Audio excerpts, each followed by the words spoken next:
सूफी ऐसे करामतें घड़ते रहते हैं। तो आगे से ये कह दिया जाए कि तुम लोग ऐसे ही इनकार करते रहते। बात का बदला तो फिर बात है, भी सुन लें, पहले गौर कर लें, मुमकिन है हुआ हो। आलमे गैब इतना बड़ा है, मखलूकात इतनी ज़्यादा है, कहाँ पे क्या हो रहा है और किस तरह से हो रहा है। इस चीज़ ने भी हमारे यहाँ फिरका वारियत और ये हालात बड़े ख़राब किए हैं। इस सूफिया तबके को मानने वालों ने भी तबाही फेरी हुई है, और जो दूसरे हैं वो चलें, जो तस्लीम करने के लायक है उसे तो आप मान लेना, जो चलो उससे कुछ आगे है वो आप कहेंगे नहीं, इस पर तहफ़्फ़ुज़ात है। अगर सफ़ेद में कोई सबद आ जाए तो आप उस सबद की वजह से कहेंगे सफ़ेद है ही नहीं, तो फिर वो आगे से ये कहेंगे ना कि ये सबद भी सफ़ेद है। इस तरह तशद्दुद पैदा होता है। मतलब हज़रत सुलेमान के साथ परिंदे बातें करते थे तो कर सकते थे तो करते थे, आखिर किसी ने करवाई है ना। तो अगली आयत में ये तो नहीं लिखा हुआ कि किसी और के साथ नहीं कर सकते, ये तो नहीं कहीं कुरान मजीद में कहीं दिखा दें ये लिखा हो कि बस सुलेमान तक तो बात होती रही उसके बाद नहीं हुई, ये तो नहीं लिखा हुआ। अगर किसी बंदा खुदावंद के साथ पहले ऐसा हुआ है तो इम्कान है कि बाद में भी हो सकता है।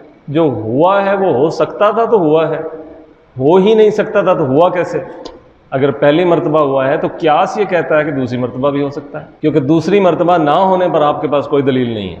यही दलील है कि वो नबी थे तो नबी पर हो सकता है, नबी के अलावा पर नहीं हो सकता। लेकिन नबी के अलावा पर जो हुआ है उस पर आप क्या कहेंगे।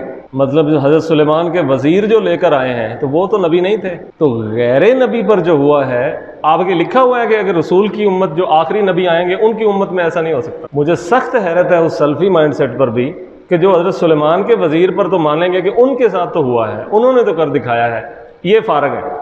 ये तो उनसे बुजुर्ग तर उम्मत है, उनके साथ ऐसा हो गया है, इनके साथ क्यों नहीं हो सकता। आपके सामने नहीं हुआ, आप ये कहें कि हमने नहीं देखा, हमने नहीं देखा, तो आपने खुदा देखा है।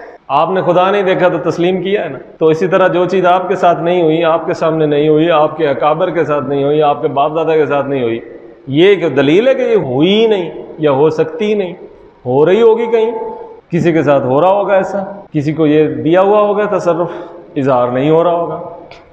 तो अल्लाह ये जाने, अंडर एस्टिमेट नहीं करना चाहिए ना खुदा को ना खुदाई को।